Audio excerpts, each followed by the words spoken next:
Welcome to the world famous Buckeye show, hosted by your guys Cleveland Mike and your guy Terry. College football stop. How are you doing today, Terry? Man, I've had a great day, brother. How's your day going, man?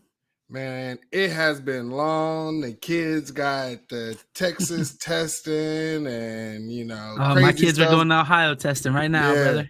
and the crazy stuff going on in Texas, man. We just trying to stay prayed up out here, man. And but glad to be talking about some Buckeye football. It's just good that we have things like this to just have a distraction, right? I agree, man. I agree. I can't wait. I mean, dude, you're talking about Buckeye football. I think this show is about to be about college football in general. It's more stuff going around college football, period, than it is just with Ohio State. Big facts, man. And to be honest, that's where we're going to go ahead and get started. What's going on around college football right now is the Nico to UCLA. We heard that he was sitting out, right? We heard that he was sitting out from, the Tennessee practice. Then boom, you hear that Tennessee said, screw it. We're not going to deal with the drama. We out of it. And he entered the portal, I believe like 2 days later or the next day. And now he's at UCLA. Some people were putting out reports they were conspiring against him, but that wasn't the case, man. He went into the portal with a no contact tag, and that already lets me know he has a spot where he's already going. Yeah, he knows where he's going. So, yep. I don't know, dude. Like UCLA, I guarantee you is not paying him even what he was making at Tennessee. I've actually been one who's took the player side a little bit on this situation, and people have been giving me a lot of crap for it. But I don't know, man. Like I just think Tennessee messed up when they paid him as much as they paid him straight out of high school anyway, right? And for him to not. I mean, technically, he didn't really live up to like what they paid him, but also he was still young and his potential is crazy. But like, I don't know. Like when I'm looking at it from Nico's side, like I do think that Nico could have went to a better school than Tennessee out of high school and probably would be more developed. But that kind of all goes out the window, bro, when he transfers to UCLA. You know what I mean? Because that school is not going to be a quote unquote better school that's going to help you get to the NFL more than Tennessee is. So. I don't know, man. I tried to take the kid's side on it, but that situation just looks like the kid and the family just wanted money or whatever. They wanted money if they were going to stay at Tennessee, and Tennessee turned it down. And I can't wait to see what the deal is with UCLA. I think that's kind of one of the big things with the situation. Like, what if it's like $5 million? I don't even think it's that, man. And here's the thing, right? Like Rob said, everybody played themselves in this situation. And I personally think that it could have been something where the agency or they were testing the market, right? The NFL players, they hold out in practice to see, if they get a boost. This agency is now saying, hey, what if we could play this game, in college? Now they might have learned something. Hey, we might not do this again, or they know how to go about it in a different way, right? So I hate that it had to be Nico to be what you would call like, the testing dummy, but that's what it honestly seems like. Like Nico, to be honest, through this whole process has just been like the test guy for this NIL to see how hard you can push it, and this is also probably going to pop up in, NFL conversations when he's having those interviews, like how much is your agent going to be, like, do you have a say in what you do? Like who really makes the decisions for you as well? So. Yeah, I mean, I agree with that, man. That's going to come up with the NFL talks, but stuff like this can also go away. He goes to UCLA and it works out and he has no more issues in college. Like stuff like this can go away. And when the NFL time comes, he can just be like, look, this is why we did it. Boom, and just move on. And NFL teams won't care if he's good enough. So we'll see. We'll see how it plays out. Here's the thing. Now you go from the SEC where the top teams that you went against, you couldn't throw for 200 yards. Now you go to UCLA, who is still under, I would say, a rebuild, correct? And then, as well, you're going to the Big Ten that's known for defense. So I thought that it would have benefited him to go to an ACC or a Big 12 school, like kind of pull the Kyle McCord route, know? But, if he is what he says he is, there are some reports that said this wasn't about money, so if it was about the offense, to be honest, sometimes even, on my platform on, the Fans Edge, we talked about it, like Tennessee's offense kind of being a gimmick offense. And Hooker was able to run it. So it could also be about his development, right? Like realizing I am not developing in this at all. You really don't have no offensive help or strategy. It wasn't just me who got my. He went to UCLA though. But not that now. Granted, there was not going to be a bunch of schools knocking on the door trying to pay him what he wanted. I'm sure the money's still factored in, but I just don't think you can claim like development and then go to UCLA. But is it possible that he's back home? He could possibly work with his trainer, right? The trainer that he's probably been working with. So it might end up working out a little bit. We saw when Trevor Lawrence was at Clemson, and then he ended up he lit it on fire his freshman year. But each year you started to kind of see, especially like that last year, you saw a regression, and you saw his former quarterback trainers coming out saying, he had regression in his footwork, things like that. So, maybe this is his chance to be able to work on those things and, get better. But right now, the portal is open. A lot of things are going on. So, hey, that portal seems like it's going crazy this spring. Like, yeah, man. We're going to get into that in a bit, man. But I know. I'm very interested to see how this Nico to UCLA is going to look. And I believe that they are on the Buckeye schedule. So we'll get into that a little bit later. Nico coming to the shoe is going to be hilarious. Yeah. Now, one thing that we have always talked about and been highly praising about on this platform is the Lock Boys, right? We love the Lock Boys. And one thing that Coach Lock always talk about is, I don't like no soft batch cookies. And you know what? That might be why he left Oregon, because Oregon just came out with a petty lawsuit against Coach Lock. What were your initial thoughts just seeing a university coming out to sue a position coach? I always thought that like there were just strict guidelines. This is how this goes when you're a coach. This is how your buyout situation goes, and all that. You know what I mean? Like I thought all that stuff was contracted. And you would never see like a dispute or like a court filing because of these contracts. Because you know what I mean? I just don't even see how that's a thing.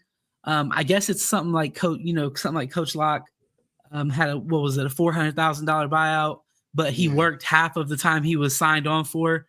So he's paying $200,000. But that should all be written into the contract to start. How much the buyout goes down by, depending on the date, right? Here's my thing. Like you said, I thought it was all written in stone. Boom. As soon as he had left, the money was already exchanged. Like this was already a done deal, done data. But I'm going to tell you where I feel like this is petty. Coach Lock paid them $200K or tried to pay them $200K, but they felt that they deserved more. Why not say, hey, we're going to take this $200K, but you still owe us more? They didn't even do that. They didn't take it, right? Yeah. Now, here's the thing. What you feel, here's the thing. Now people are talking about, they feel that the $200K, that they deserved more, like $400K. So you're crying about another $200K, Oregon? I thought it was green in Eugene. Dan Lanning's been kind of a crybaby this offseason, bro. Even going back to the Nico situation, they say so. My understanding is Nico and his party, whatever, reached out to Dan Lanning, and he basically snitched on him and told the coaches or someone that he reached out. And it's like, dude, why would you do that? Like, don't act like your school doesn't do that. Right. Like, what are we doing here? I don't know. Dan Lanning's being kind of a crybaby. Actually, I'm gonna ask the chat, Mike. I want a yes or no from the chat. Is Dan Lanning being a crybaby for this Coach Locke situation? I'm gonna put a poll in the chat. Let me know what you guys think, man. Because it just seems like he's just trying to find every reason, every loophole to like just get stuff out. I don't know. He's trying to take advantage of every possible loophole that he can to help his image or whatever it is, man. But to me, it does seem like he's being a crybaby. Yeah, I want to give a special shout out to all of our members. If you want to be a member, we have our Block O Club for $2.99. Our JT wasn't short for $4.99. And we have our We Don't Give a Damn for $9.99. Shout out to all of our members. We appreciate y'all because y'all make this channel grow. Y'all help us continue to push this platform, man. So we appreciate you. If you want memberships, go ahead, join. We will be having some content. Me and Garrison have been talking as me and him talk off platform all the time. We are cooking some things up so that the members will have some things and get to see the content first before everybody else. So if you want to be a member and you want that content first and you want to see the guests that we're going to have on first, then definitely make sure you're tuned in. So we appreciate all of you all. But yeah, Terry, like you were saying, the situation is just, I believe, is childish. It really is. And because here's my thing, this could have been happening during the season, all of this. This doesn't happen until we're about to go into the next season, until after spring ball has been played. It is very, very weird. It doesn't happen until after you had an interview, right? And they ask you about the Ohio State game and how you got smacked. And now you talking about you still have nightmares. You know, so you got excuses over it. Yeah, you got excuses. We had 21 days off or whatever, like Ohio State didn't. Come on, man. Just say you weren't prepared. Take it on the chin. But he's not doing that. And the fact that you're going after, here's the thing. This was the point that I was about to make earlier. If you feel you're not getting a return on your investment, right, from the $200K, you know, or the you want $400K, what does that say about the coach that you went after?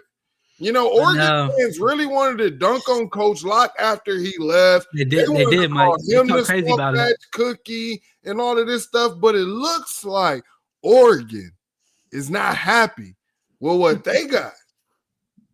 Otherwise, I don't know. I mean, maybe if the money is the problem, I can understand it. But also, like, I just don't see how.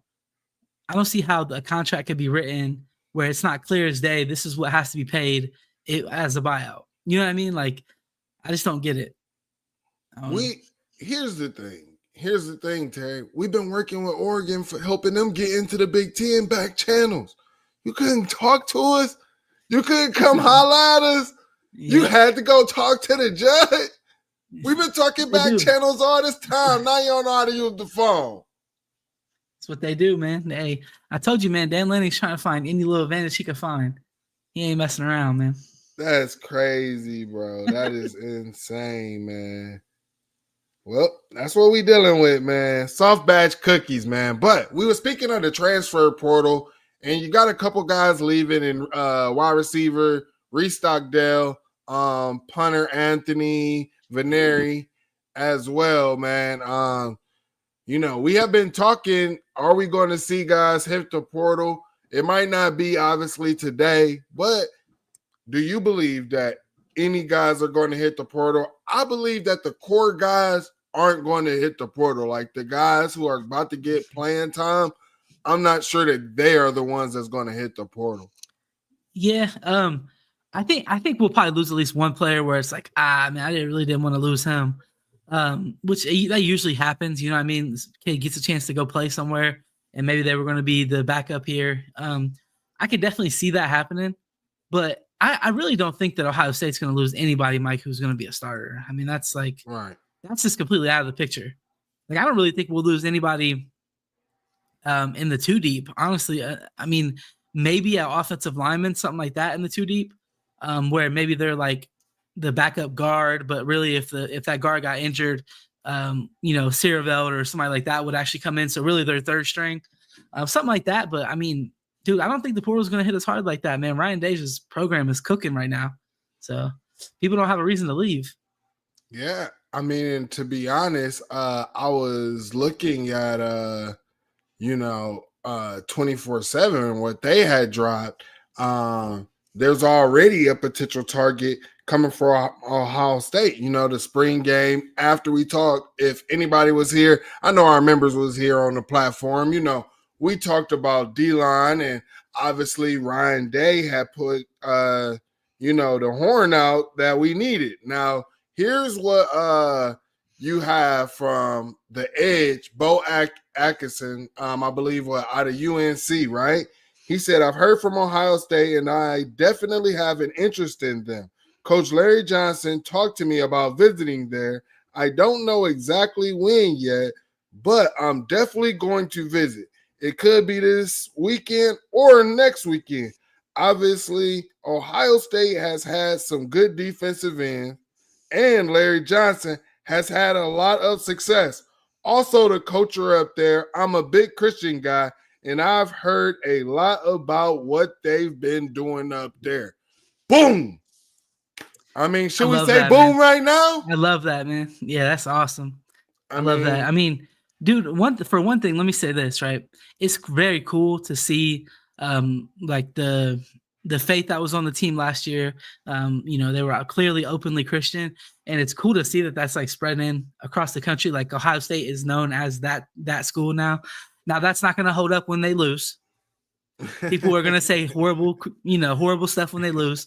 Obviously stuff they shouldn't say. But it is very cool, and I think that we have like G. Scott, Travion Henderson, guys like that to thank for that. But also, Mike, just from a football perspective, it's super cool just to see that like that guy hit the portal. Ohio State's already in contact with him. He's gonna visit. I know while we got on here, Hayes put out something like Hayes Fawcett said that he is visiting, like for sure. Mm-hmm. So he didn't put the date, but hey man, get him up here, get him in. We need defensive linemen. We'll get into more of that when we talk about the spring game and stuff. But yeah. I mean, we definitely need it. The door is open right now, man. Yeah, we definitely need it, man. We need and here's the thing. A lot of people thought, so and so would leave when we brought, Travion Henderson. I mean, when we brought Quinshawn Judkins in, or they thought, hey, Carson Hinsman, they thought he would leave when we brought Seth McLaughlin in. That guy was a starter. And guys don't understand how much it made them a better player. Look at how we saw Travion Henderson just elevate. So if that mentality is still and that culture is still in this team, it's amazing. And then, like you said, the faith that this team had, led by Travion, G. Scott, all of those guys. And Lathan Ransom also pointed out on their rings inside, there is a cross engraved inside. He said he doesn't know that any other program has done that. And I'm not sure if any other program has done that. So cool, man. I mean, honestly, so why not? I think Ohio State's already starting off on the right foot before he gets in the door. And one thing that we know, Mark Pantoni, he just got his raise. So, he should be rejuvenated. And we should just go ahead, as soon as he gets in the building, we should just go ahead and seal it up. And one thing that I have said is this, right?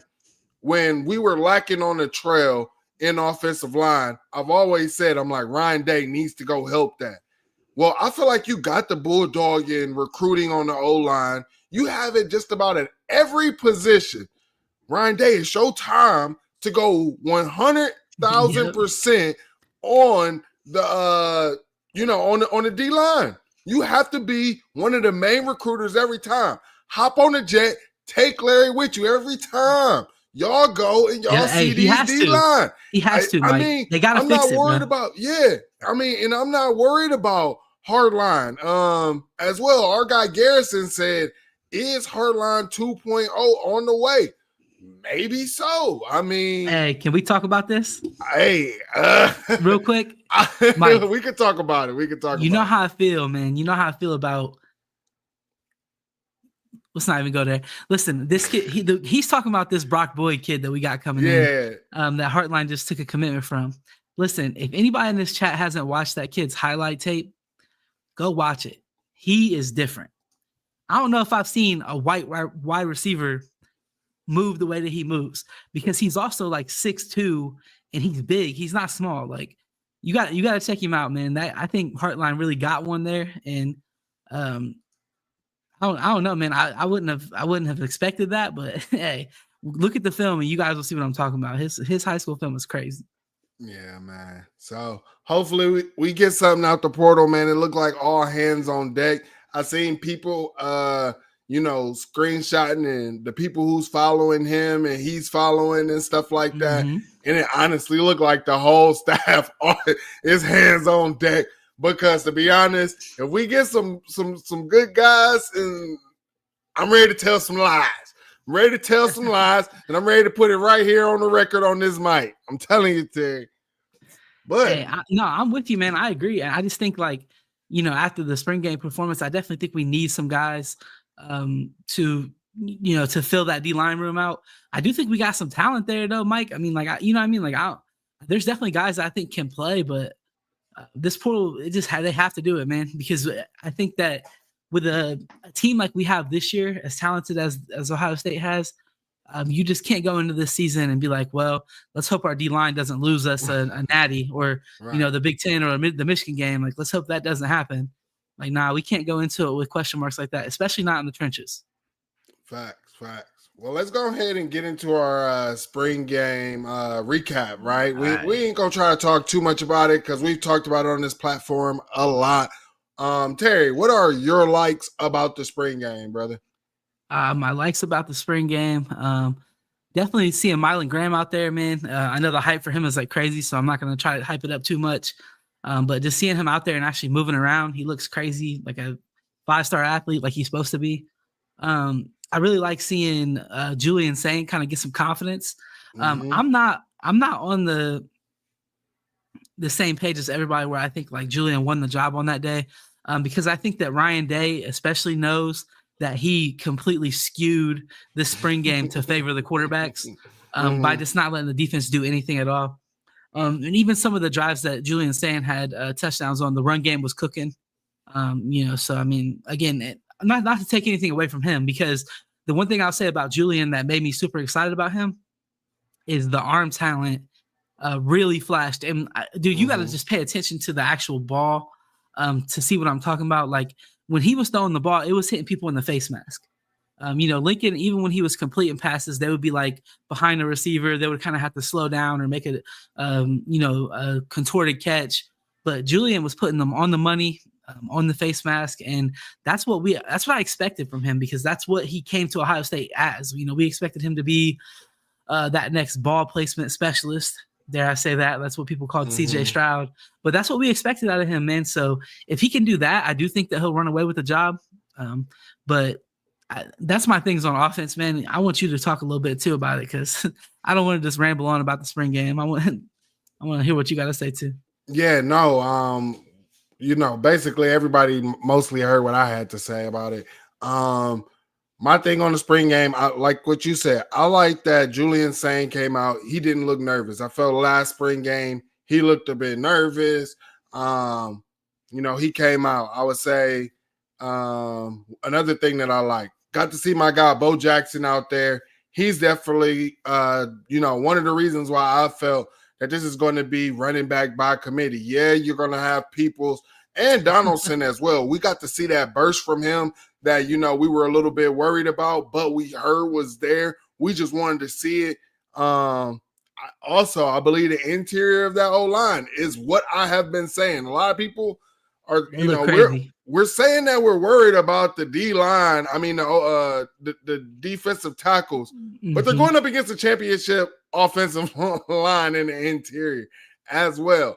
And like what you were saying about the D-line, Terry, is, we can't afford, like, I do think that the guys will end up developing with the game reps and getting better as the season goes on.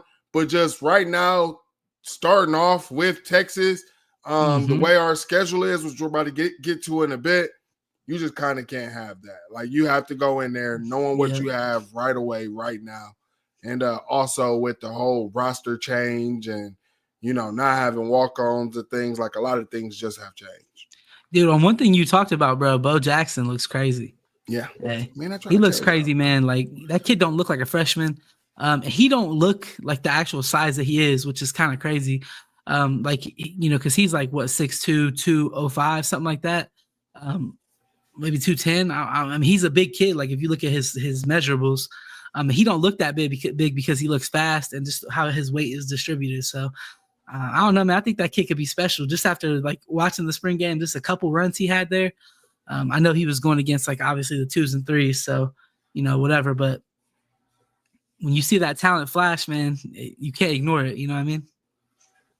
Hey, I totally understand what you're saying, man. I definitely totally understand. So we got to talk about the Buckeyes versus the opponent's schedule, man. So, we're going to go through the Ohio State schedule. And obviously, like we said, it starts off week 1 with Texas. Everybody is talking about what the Buckeyes and what Ohio State lost. Nobody, and I mean nobody, seems to be talking about what Texas lost as well. I think that these are two teams who are going to be young in certain areas or whatever that have to put it on the field. Now, here's the thing that I feel that I saw Ohio State guys, even though they weren't starters, they were young guys on the D line. I saw them putting their hands on Texas O-line, the guys who were who leaving to go to the NFL. Yeah, I agree. So man. nobody talks about what Texas lost, Mike. That's like the big thing you said there. Is nobody talks about what Texas lost, and they lost a lot on their team. They lost a lot of important players off their team, which, I mean, that game is going to come down to probably just whatever team makes the least mistakes. I mean, it's two super talented teams. It'll probably be kind of a fun game to watch. I do think it'll be close, but I mean, if you're looking at the things that Ohio State returned, I feel like Ohio State has done a really good job of replacing what they are missing from last year. And then it really kind of just comes down to the D-line too, because like we just talked about needing D-line in the portal. If Ohio State gets 1 or 2 D-linemen in the portal that we can count on, I think that Texas is going to be in trouble in that game for sure. For sure. I mean, here's the thing, man. Like you said, the D-line depth is definitely going to be the question mark in that game. But sure. I believe I believe our guys are going to show up, man. And here's the thing.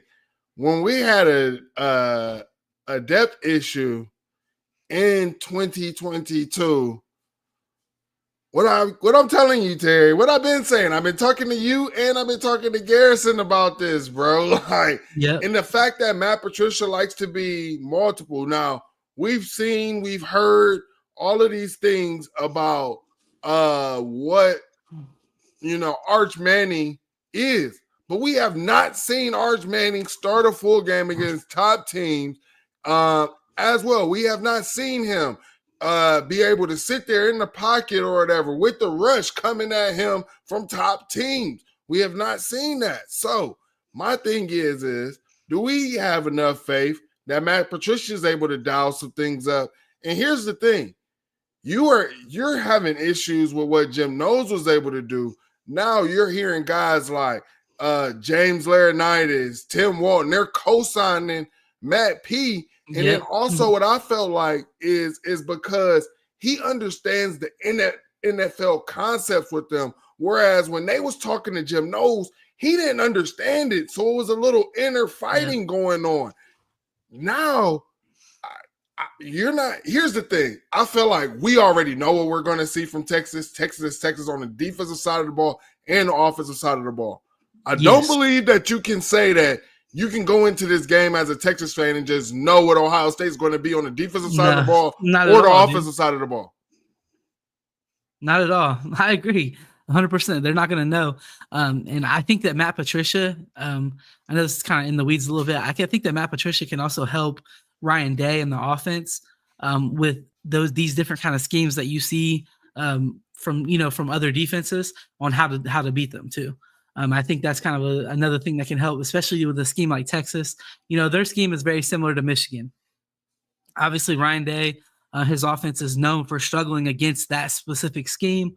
And don't get it twisted. They did struggle a little bit against Texas with that, with that defensive scheme. So again, I think that Ohio State will be able to cater their offense to help them beat that scheme that Texas runs, really on both sides of the ball, like you said, because Texas just doesn't know what they're going to see from Ohio State because 2 new coordinators. And the offense, it still has Ryan Day, but Chip Kelly's gone, and he was a big influence on the way the offense was ran. So, but that's what I'm saying. Like, if you're going to run that same defense, that benefits the players that just played in that game on the offensive side of the ball, which is the wide receivers basically all returning except for Mecca, right? that benefits them. And then here's the thing. This is what I have been saying to people. It's going to be so hard for you to bracket Jeremiah when you have a Max Claren and Jelani Thurman on the damn field. Yep. What is the defense going to do? Max Clare is going to be a real problem. I've been saying this.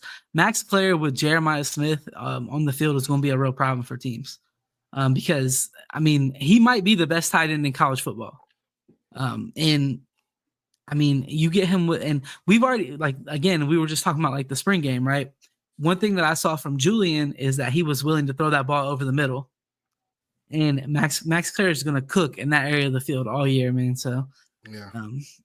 Like I said, if you want to try to double JJ, or Texas last year, on some reps they tripled JJ. So if you're going to try to do that, we got a tight end now that's going to kill you, and we'll just keep throwing the ball to him because he's going to keep catching it and making plays.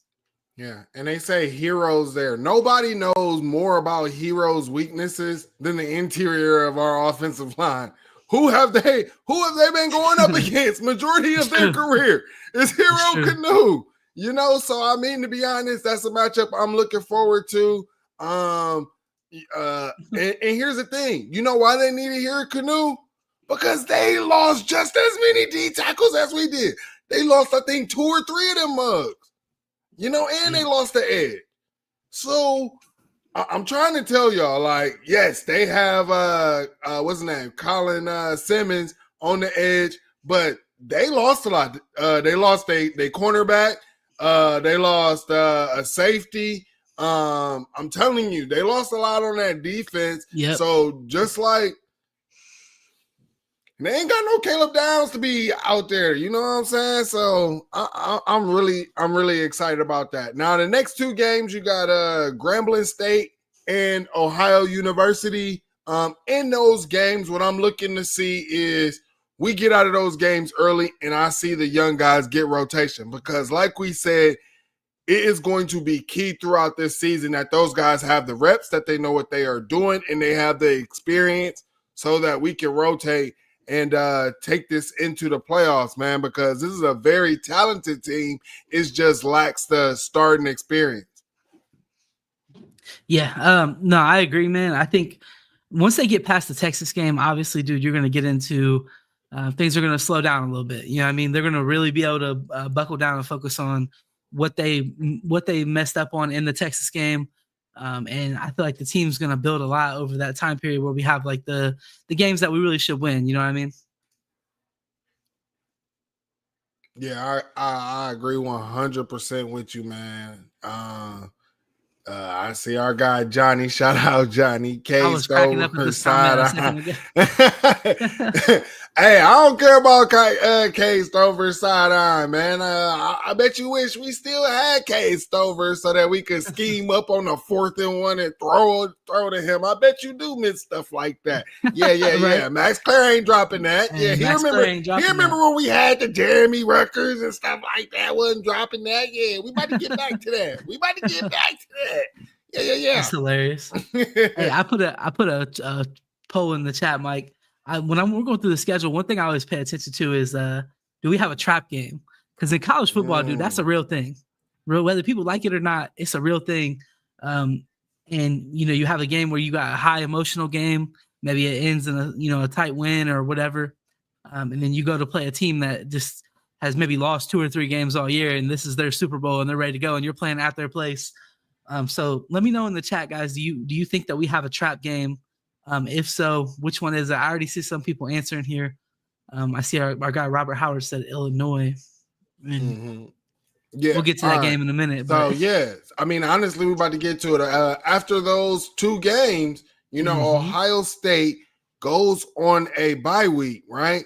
And after that bye week, we go on the road to Washington, and then we are at home against Minnesota, on the road against Illinois, and then I believe at home against Wisconsin. So here's my thing. In there are, to me, 2 trap games. One thing that I learned from Washington is no matter how much they were in the rebuild, that was a hard-nosed team, and I'm expecting them to get better and build off of last year. So if I'm expecting them to be a little bit better, that's why I'm saying it's a trap game. The Illinois game is also a trap game. It's at home. Now, I'll tell you why I think that Ohio State might pull this out, and it might not be a trap game, is because I believe it's going to be a big noon game. This will not be on NBC because Notre Dame has a game at home against North Carolina State. You also have the Texas OU rivalry game. Is that I believe this could possibly be a noon game or a 3:30 kickoff. Isn't the Texas Oklahoma, the Red River Shootout, isn't that always at noon though? They're in the SEC now. And last year I looked at it. No, it's no tradition. Last year I looked, it was a 3:30 game. Oh, okay. 2:30 Central Time right here in Texas. Yeah. All right. So I'm telling you now it's on ESPN. We know ESPN is hurting for numbers. They need their numbers as well. So I mean, and that's probably one of their biggest games. But then you got, I think, a Florida versus Texas A&M that week as well. There's some other big games that week. But to be honest, we are the Ohio State Illinois game is probably the only big game in the Big Ten that week. And that game is at Illinois. I think you were saying it was at home. No. You said at home for them.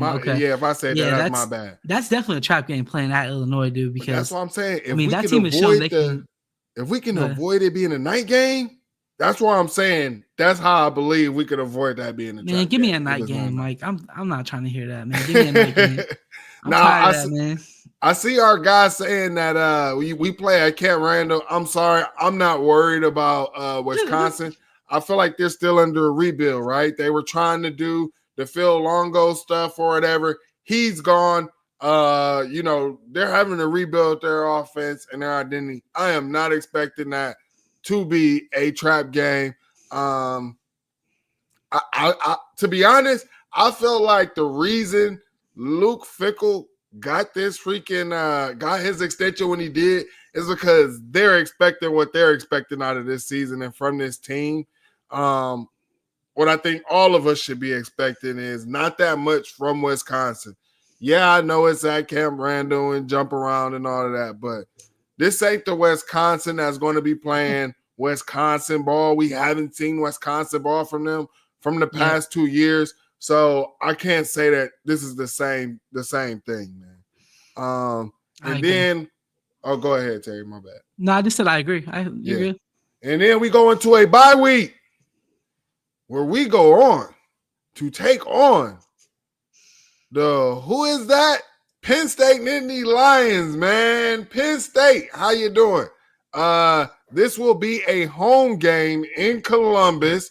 A lot of people are saying Ohio State is going to lose this game because of all of the talent that Penn State brings back, because of all of the experience that they bring back, and because they have what Ryan Day said is the best defensive coordinator in college football in Jim Knowles.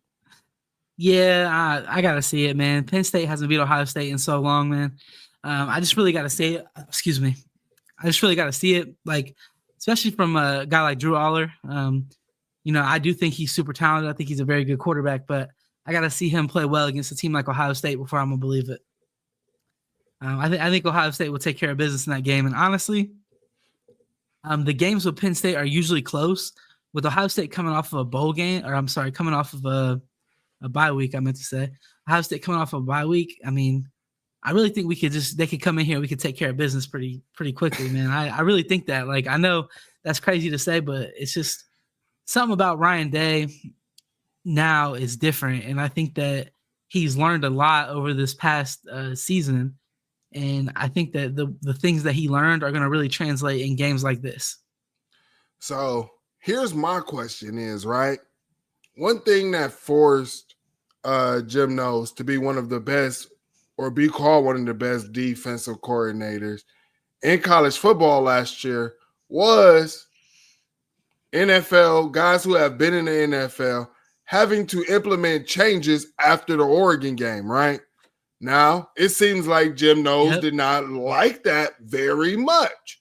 So he went to Penn State, where he will be able to do what he pleases, right? Now, one thing that we know about Jim Knowles, what is his defense known for giving up, Terry? Big plays, man.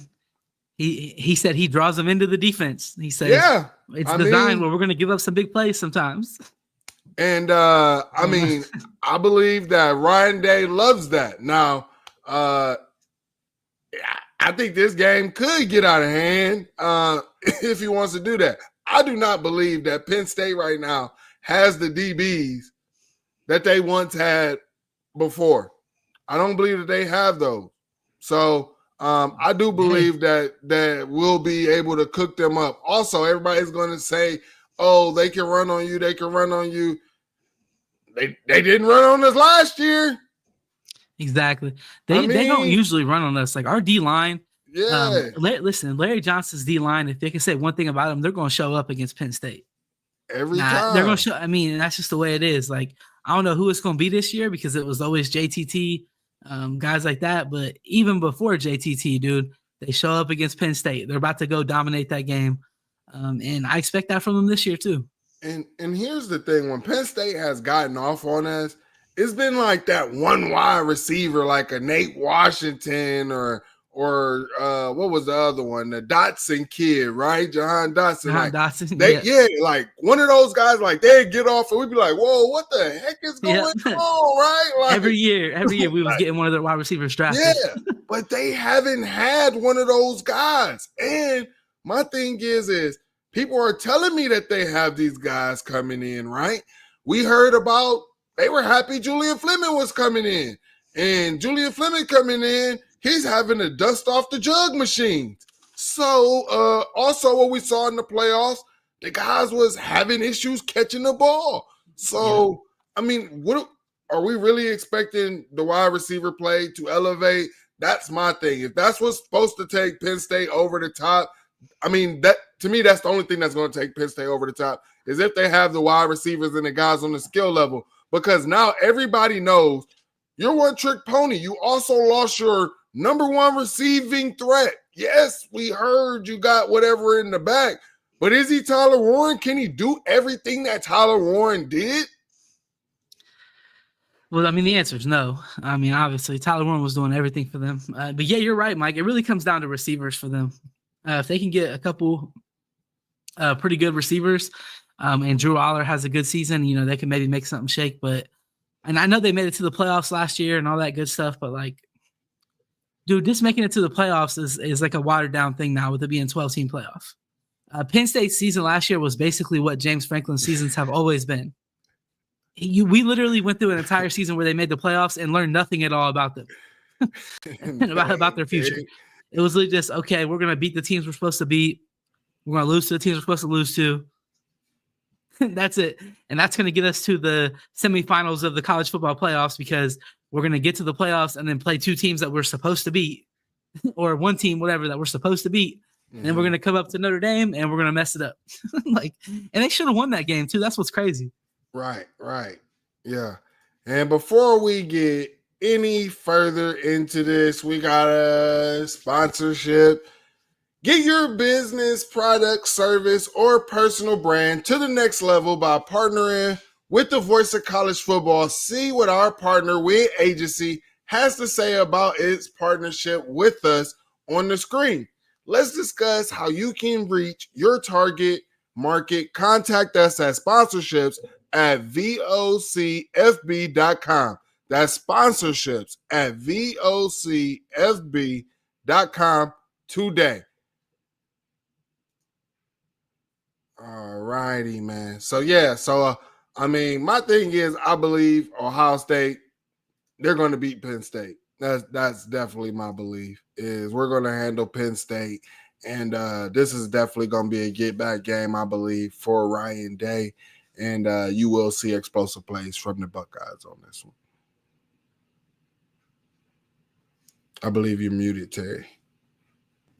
I am. Good call, Mike. I appreciate that. I was just saying that's where I'm at too, man. Like I think we'll be able to take care of business. I don't think their offense is going to be too much better than it has been, and their defense, with it being first year of Jim Knowles, I expect their defense to be worse than it has been. I know that sucks. People are not going to like me saying that, bro, but like Jim Knowles' first year at any school has never been a crazy defense. Right? Like it hasn't. And Penn State's defense was already good, so like I don't think that they you lose a guy like Abdul Carter. A couple guys like that, that's going to hurt your defense right there.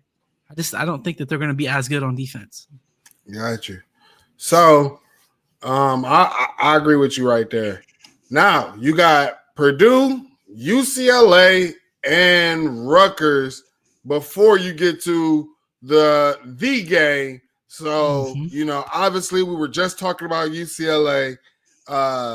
Nico's going to be in that game. Is that Terry, is that UCLA game a home game? It's a home game for us, yeah.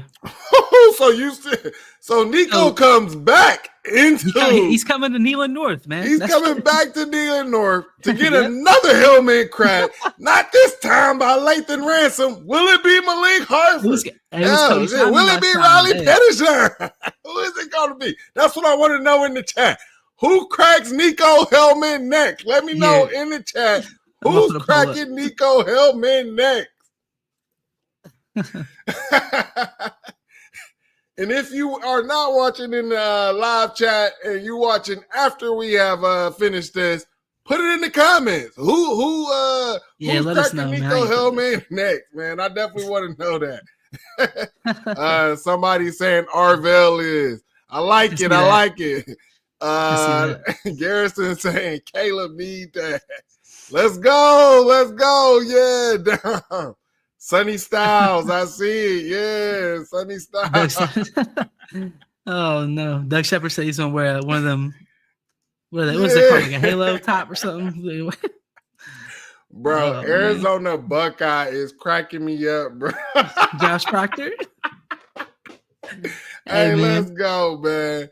But yeah, I think that those are dubs for Ohio State. Now, I will say this: I do think that UCLA has a tough team, right? I thought that they played a little gritty last year, and they won more games than I was giving them credit for as well. So, can they build on that?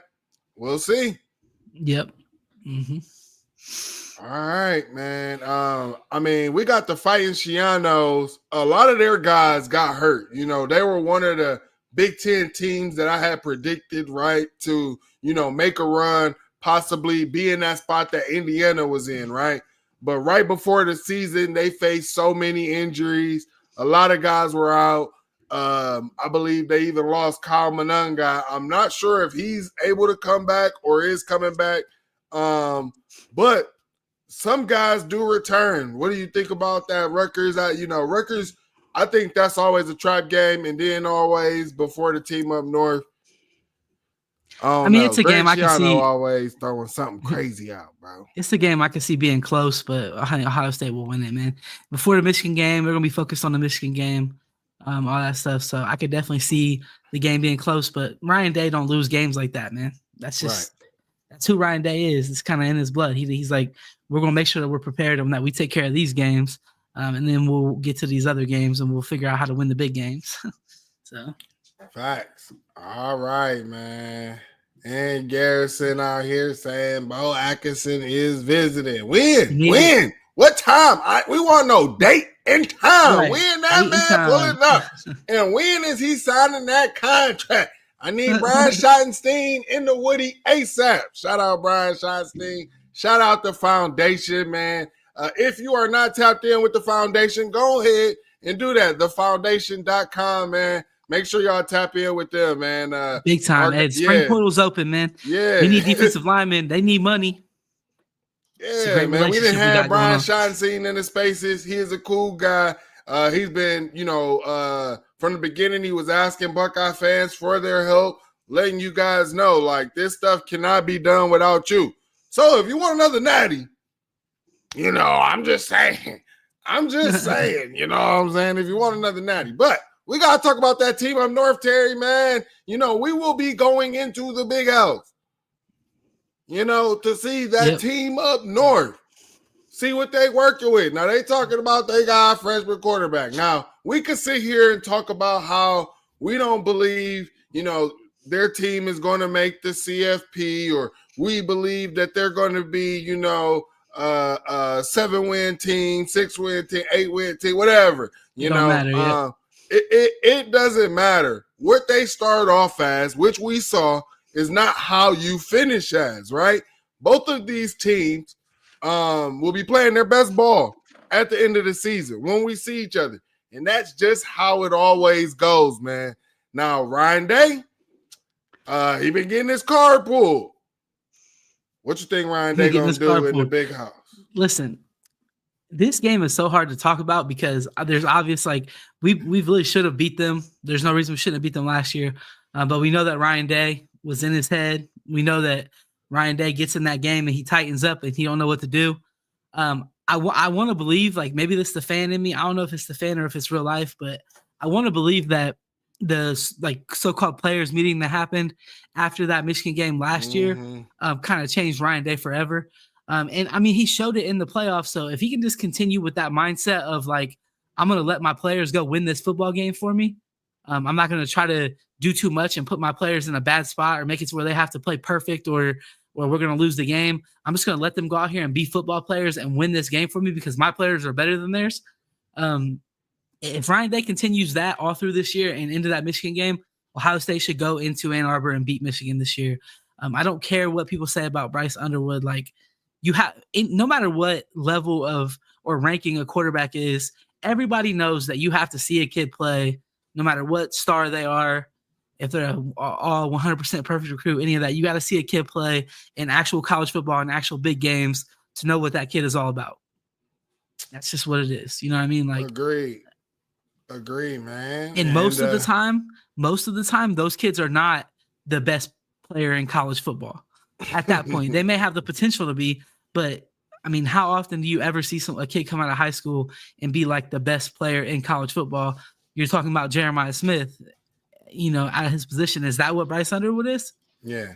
Now, let me word this right, because somebody I guess took this the wrong way. Now, I'm going to say this. I do not believe that Bryce Underwood will be able to reach his full potential at the team up north.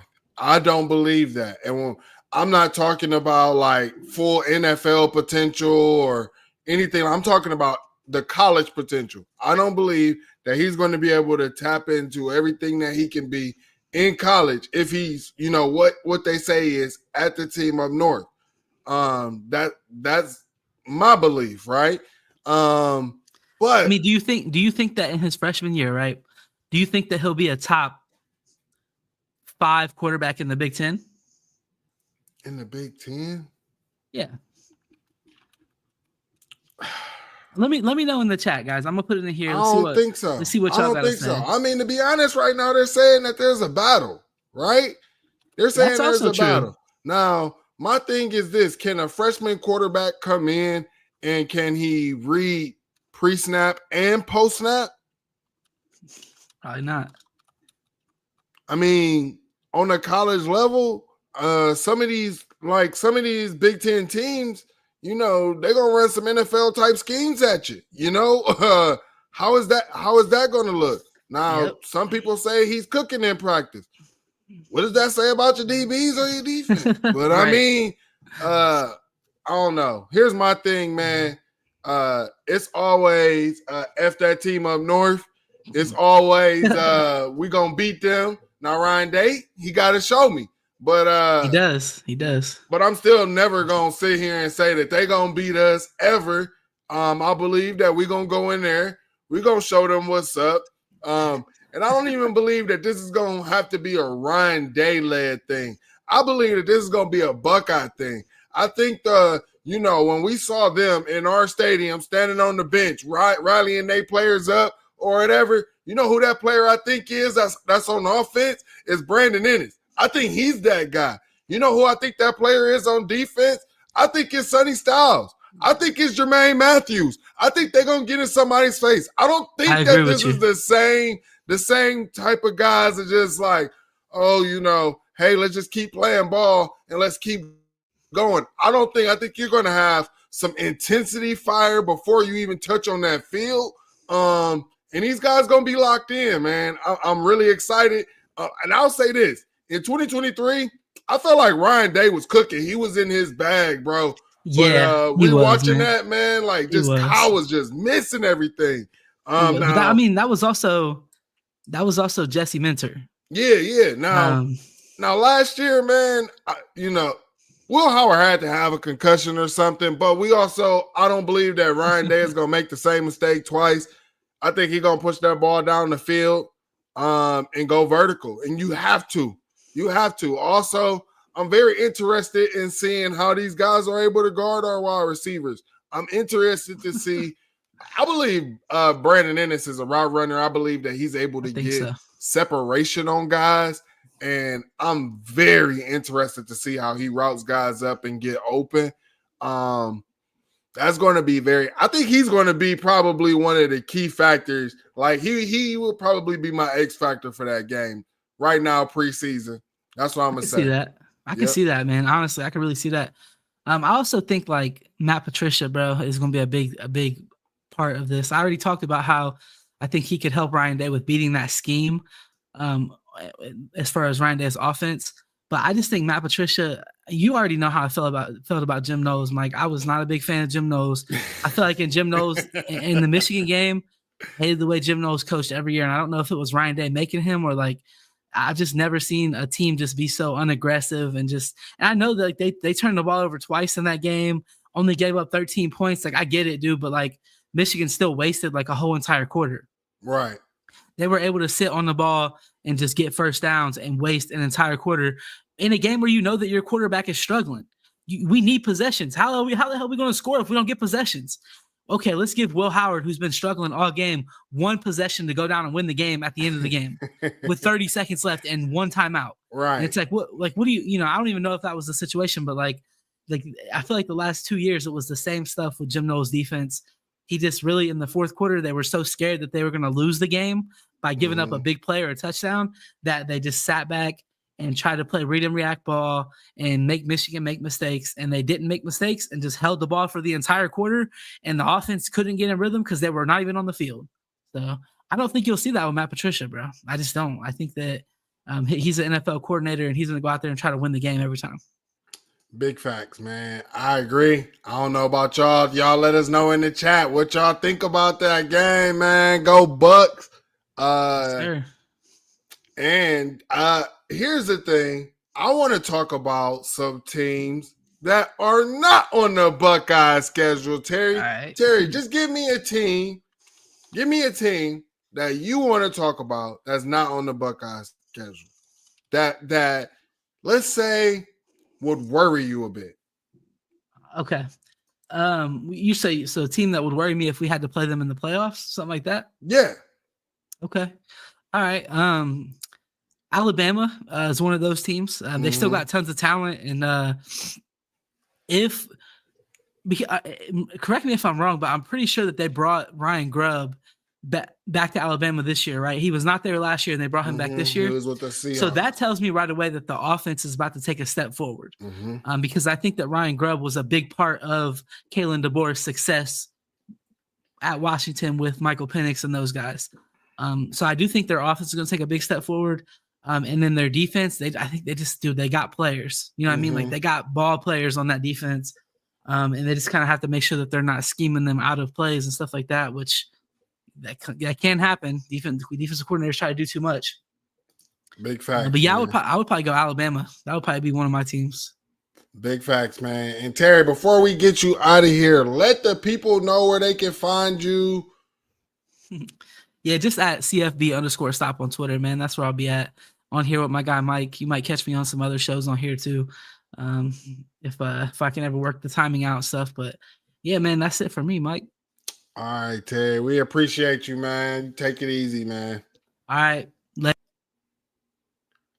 And for I gotta tell y'all who I think is gonna be a team. You know, Terry gave you guys Alabama, right?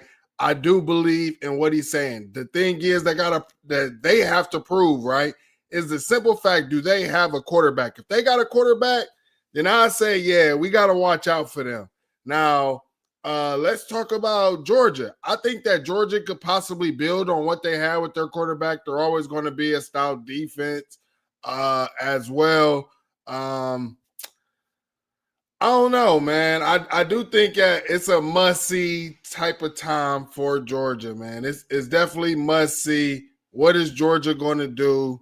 I'm very interested in seeing what they're going to do. So Georgia got to show me another team. People are talking about this USC. Let me know in the chat if y'all believe in this USC stuff. I am not a believer in USC. They're going to have to show me. I'm not even a believer. I've never really been a believer in the Lincoln Riley offense. If he does not have a quarterback that knows how to run around and be, like a little backyard passer, right? Garrison said Florida. Florida is one of those teams, man. I think that Florida showed that they have the talent, man. DJ Lagway, their offense was just moving so much better under DJ Lagway. It looked like the team had a better step, a little pep to their step, right? When DJ Lagway was out there. And I just believe that they always got talent on the defensive side of the ball. So Garrison said 2 years, Mike, and they will be in trouble. Oh, they will be trouble.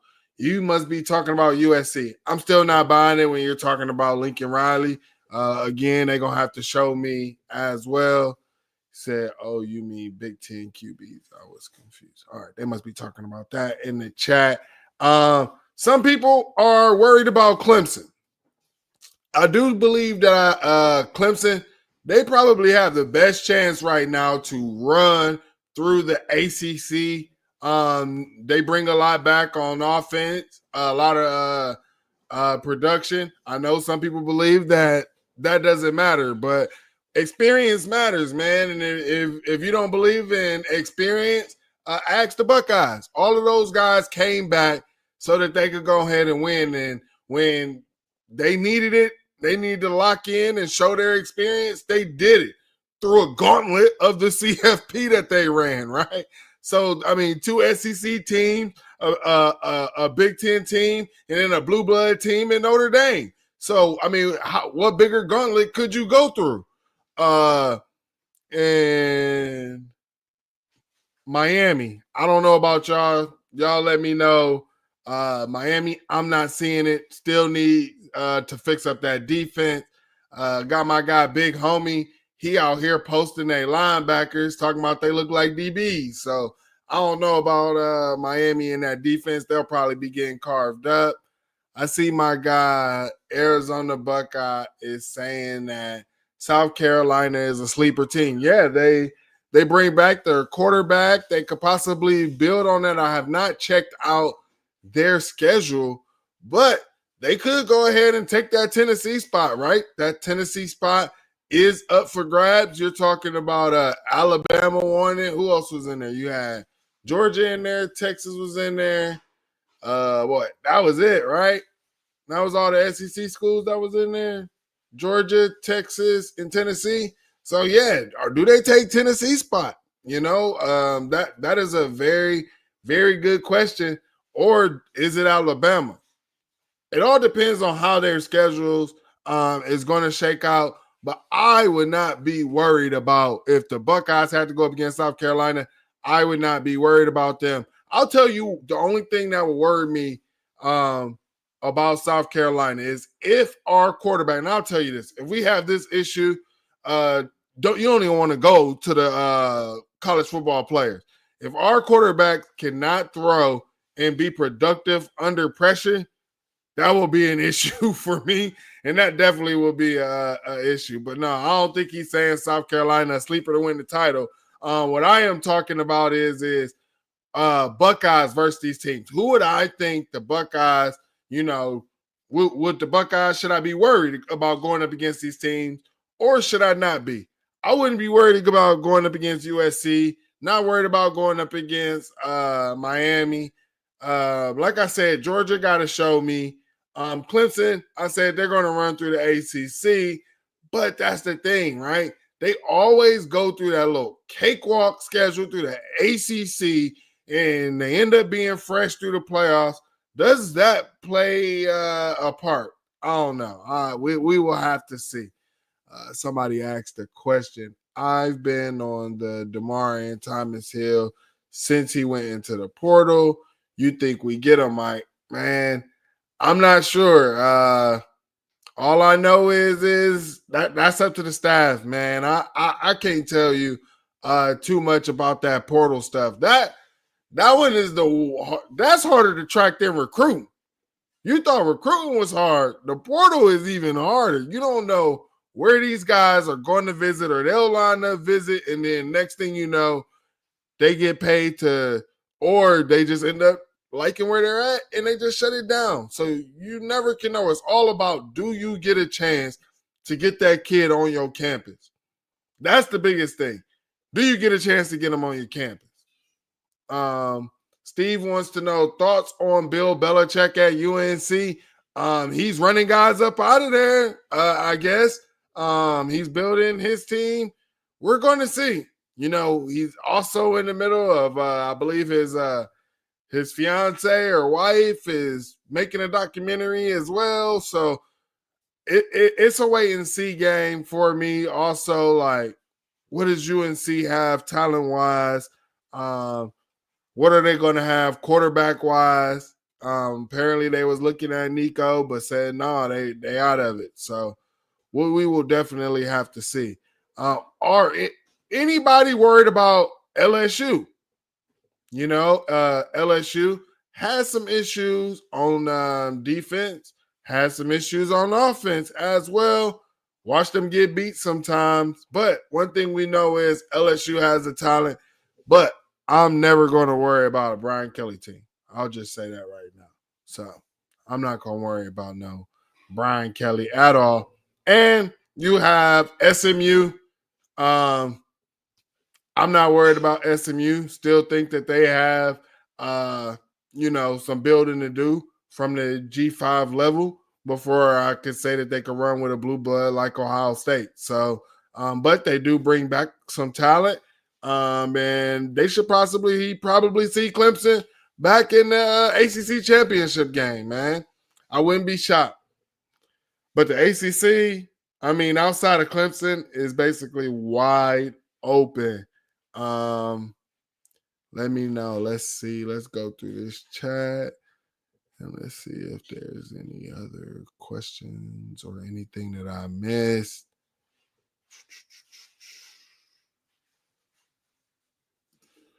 You will never see Notre Dame beat Ohio State. And unless you are older than Lou Holtz, you will never see it happen because they have not done it since Lou Holtz has been born. So you would have to be older than Lou Holtz to see to see Notre Dame beat Ohio State. Ain't that something? And here's a little fun thing, right? I was talking to my wife, she's from Arkansas. She went to Mizzou, And she also, she's an Arkansas fan. That's what she grew up, Razorback fan. And she was just saying, dang, you've gotten to see 3 national championships in your lifetime, and I haven't seen one. It's damn great to be a damn Buckeye fan. So, all you Buckeye fans, man, I seen Bryson Rogers, what he put out there. I don't really know what specifically he was talking about. I don't know if it's because, some people aren't even mentioning him, or because some people think that he might hit the portal. I don't know. I didn't really see anything that was divisive. But I do know Buckeye fans love their new shiny toys. A lot of people have jumped on the, Mylan Graham train, Quincy Porter train. They're ready to see them on the field now or whatever. But, as Buckeye fans, like I said, my wife hasn't seen a national championship. You all have seen at least 3. Some of you maybe only seen 2, but not many people have been able to say that. And, we got a lot of crap talking about, oh, you only won the national championship. That was 10 years ago. That was this, that was that. There aren't many fans that can say, hey, my team was able to win a championship just about every 10 years. There's not many people that can say that, man. So as Buckeye fans, we need to enjoy it, enjoy the players that we have, man. And remember, they're all Buckeyes, right? Let's remember that, man. They are all Buckeyes. So shout out to the Zone 6 guys. Shout out to the whole Buckeye team as they represented us in Washington, D.C., man. They represented us at the White House, man. So shout out to the team. Shout out to them. I saw some people was, I don't know, some people was hating on the players for going to the White House, bruh. Y'all gotta sometimes just, like, everything ain't political, bro. Like, people, national champions have been going to the White House since forever, no matter who the president is, right? Like, shoot, you might not agree. I don't always agree or whatever. I'm not even a 2-party person, right? I don't care. I'm just glad that the guys got to enjoy themselves. They looked fun. They was posting pictures. Why don't we care about these guys and what they experienced and how they felt? Stop trying to take their joy away from them, y'all. I appreciate all of you all. Again, make sure you hit that like button. If you aren't subscribed, hit that subscribe button. And if you are watching on Twitter, hit that like and retweet button, man. We need y'all. We cannot do this without you all. And again, a special shout out to all of our members. If you are not a member, please join. We would love to have you. And me and Garrison are definitely working out on some content. Be sure to be checking them out tomorrow. They have a show. Let me make sure I get this right. They have a show tomorrow at 8 p.m. Ohio State, Primetime Live. They also do the call-in show. So make sure you're tapped in right here. Hit that notification bell because we're always dropping content. And with this portal, there might be breaking news. So, myself, Garrison, Ryan, Terry, we might have to jump on here at any time for the breaking news. With that, we appreciate you all, and we are out of here.